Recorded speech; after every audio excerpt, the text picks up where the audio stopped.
ফ্রান্সে ভিজিট ভিসার জন্য জমা দিতে গিয়ে বিএফএস এ প্রথম যে ধরাটা খেলাম সেটা হইলো ছবি।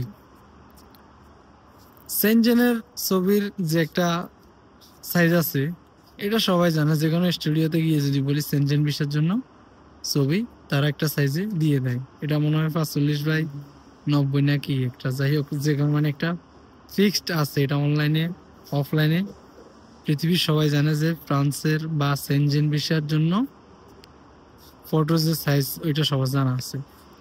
তো আমি ওইটা সুন্দর করে স্টুডিও থেকে ভালো করে একেবারে তুলে নিয়ে গেলাম। আমার ছবিটা নেওয়ার পরে ওদেরকে দিলাম, ওরা বলতেছে এই ছবি হবে না কেন, এই ছবিটা বড়। তো বড় হইলে অনলাইনে বা দুনিয়ার সব জায়গাতে কেন দিয়ে এসিস যে সেনজেনের এই সাইজের ছবি তুলতে হয়। তো কি কি করতে হবে তখন? তখন উপস্থিত তারা তুলে দেবে, তাদের রুম একটাতে আছে, সবাই গড়ে 100 জনের ভিতরে 99 জনকে তারা ছবি তুলে দেয়। ওখানে আবার যেটা ছবি নিয়ে যায় এটা হবে না, এটা বাদ দিয়ে নতুন করে তুলে। তো তুলে কিভাবে?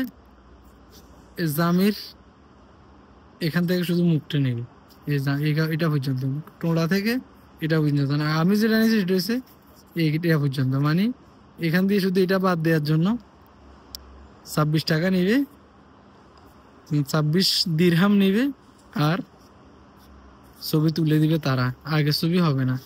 এটা হলো সর্বপ্রথম ধরা।